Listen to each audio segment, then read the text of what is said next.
I'm Eric Kelly from KellyPlanet.com. This is a closer look at Star Trek Lower Decks, Season 2, Episode 5, An Embarrassment of Dooplers. Engage. The Cerritos is escorting a Doopler emissary to Starbase 25 for trade negotiations. This is the first time we see a Doopler in canon. They have this ability to self-replicate if they feel like embarrassed or scared. It's a defense thing. Emissary, the last few days with you have been very careful. Your hospitality is appreciated, Captain, as are your efforts to prevent me from duplicating.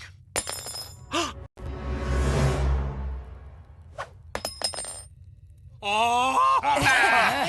You might recognize that voice. It's not from Trek, and we'll talk about this later.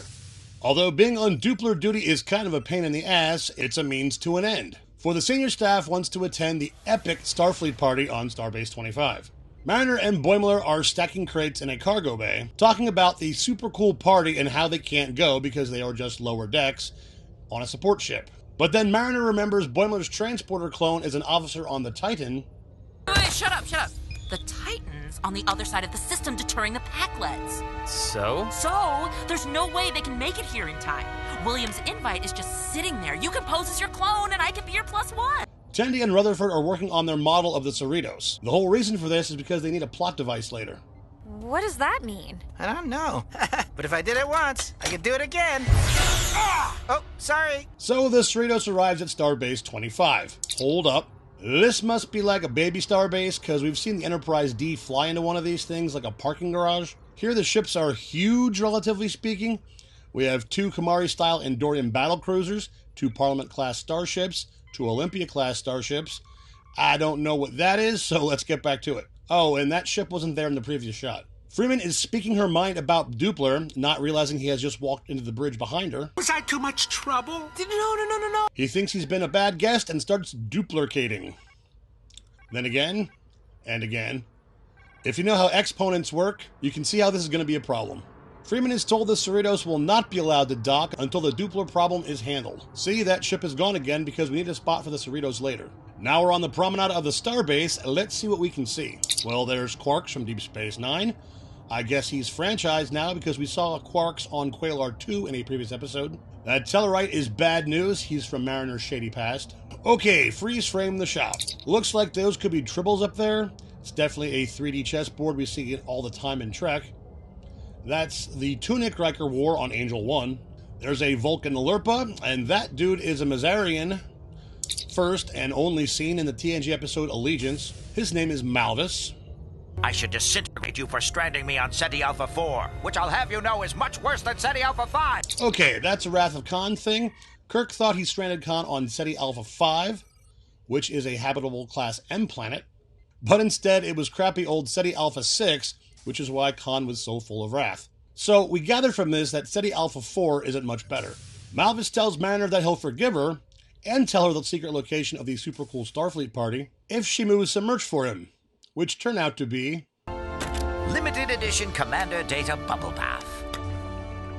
you sure this isn't a lore? A couple might be lores. Data's awesome.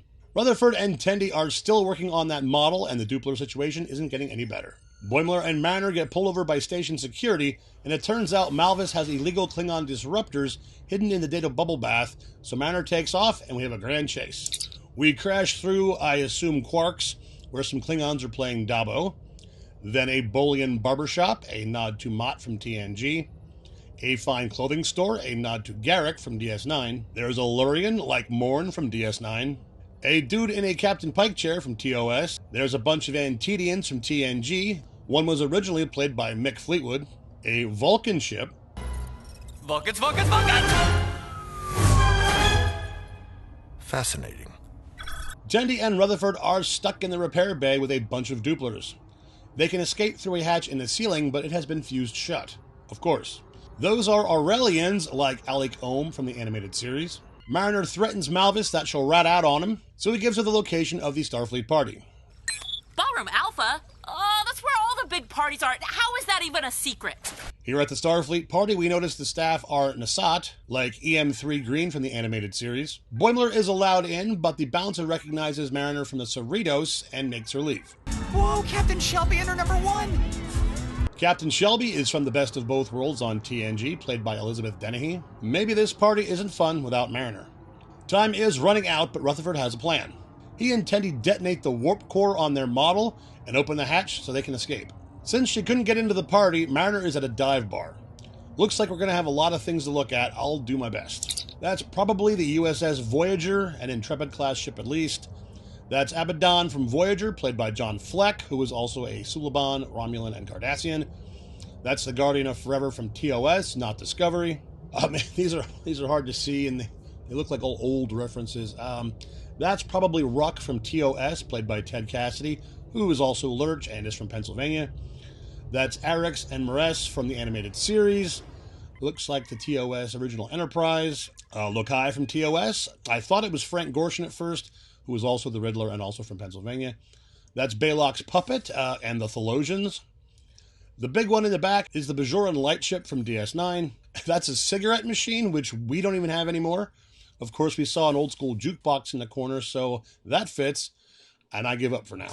The Cerritos is about to be completely overrun with Dooplers, and Captain Freeman's had enough. Stop being such whiny little...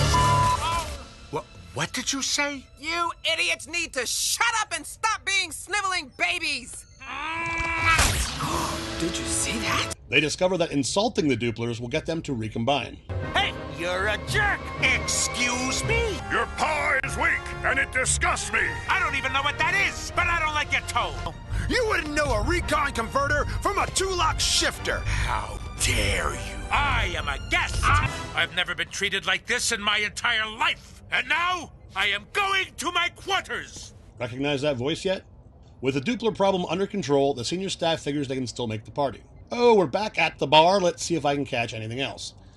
There's 2 starships on the wall, probably the Enterprise. Turns out Kirk and Spock used to drink in here. That's Zephram Cochrane's ship, the Phoenix, from First Contact. That's the Doomsday Machine from that TOS episode. There's more, but I don't know. I did enough. Freeman and company find out they aren't cool enough to get into the party. Those, you aren't getting in. Okana is in there? He's a DJ. What? He's not even Starfleet! Okana is Thadian Okana from TNG's The Outrageous Okana. Mariner invites the senior officers to the Kirk and Spock dive bar. Doopler apologizes to Freeman, and she sends him to the Starfleet Party. So sorry. Myself. Well, since you're a new Rutherford, I figured it was time for a new model. Okay, wow. Deep Space Nine came out when I was 12, and I built that model. And I think they were made by Ertl back then. I also did the Enterprise A and D, a Klingon battlecruiser. Those were the days. Oh, it comes with Ezri and a Jadzia. Ezri replaced Jadzia as the Dax character in the 7th season of DS9. One was my number 1. Now he has to grow a beard. A reference to Riker. Aww. If I had to pick on this episode, it would have to be the lame Tendi and Rutherford B story that seems to happen quite often. Though it did result in the DS9 model kit, which I haven't thought about in 30 years. Also, why would you make a model with an active warp core with antimatter and all that kind of stuff? Seems a little dangerous. Between the chase sequence and the bar, there were a ton of references, and I caught as many as I could. And Doopler, as I mentioned, his voice may sound familiar, and that's because it was Richard Kind. He has never been on Trek before, but he was in the original Stargate movie from '94, and he was in 2 episodes, pretty sure I know that stuff pretty well too, of Stargate Atlantis. That was Star Trek Lower Decks Season 2, Episode 5, An Embarrassment of Dooplers. I'm Eric Kelly from kellyplanet.com. Live long and prosper.